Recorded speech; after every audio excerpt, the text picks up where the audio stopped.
E aí eu te pergunto, Fernando, sobre o efeito pedagógico, né, da não punição, porque você falava um pouco a respeito disso.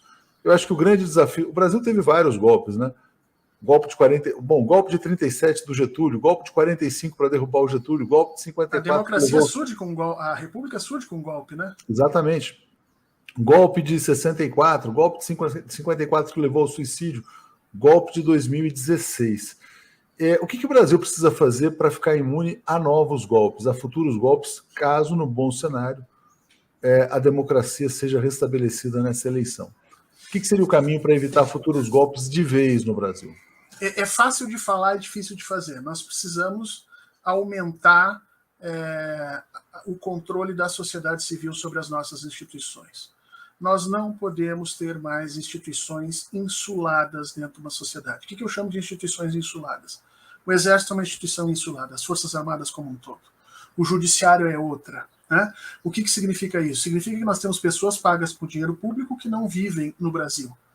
Um militar tem os seus próprios locais dentro da cidade onde eles moram, as vilas militares, trabalham dentro dos seus quartéis, tem hospitais próprios para eles, podem colocar seus filhos, inclusive, em escolas próprias militares, tem hotéis de trânsito ao redor do Brasil, quer dizer, tem serviçais do próprio Exército que podem lhes servir, sejam eles soldados, cabos e por aí afora.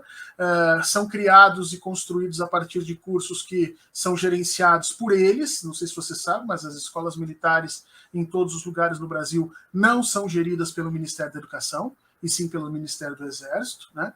Então, nós não podemos ter esse tipo de coisa. Nós precisamos aumentar o controle da sociedade civil sobre as instituições. Tem duas regras na democracia que nós precisamos elevar ao ápice. Né? Pessoas armadas não mandam.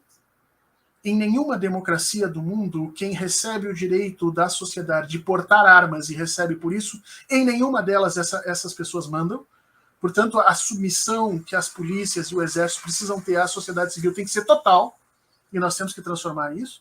E a segunda coisa todo aquele que detém poder de Estado precisa prestar conta sobre esse poder.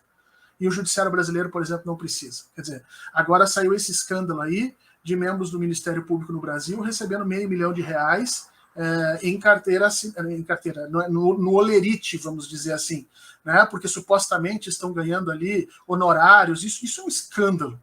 Isso é um verdadeiro escândalo, né? Que só é permitido porque há um conluio entre procuradores, juízes, ministros, entre todos eles, para que isso aconteça. Isso é um escândalo. Esse é o tipo de instituição insulada. O judiciário brasileiro, e é muito característico do nosso sistema, tá?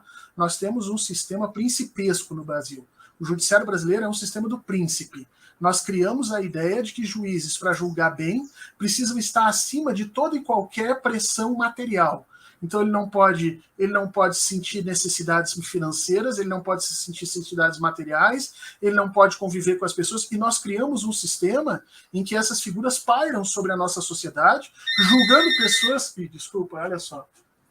Julgando pessoas... Deixa eu desligar isso aqui. Julgando pessoas que eles não têm nem... que eles não têm nem condições de julgar, que eles não têm nem... conhecimento suficiente para julgar. O que um juiz que ganha 30, 40, 50 mil reais tem condições de saber sobre uma mãe que roubou margarina e pão para dar comida para os filhos? Que tipo de julgamento é esse?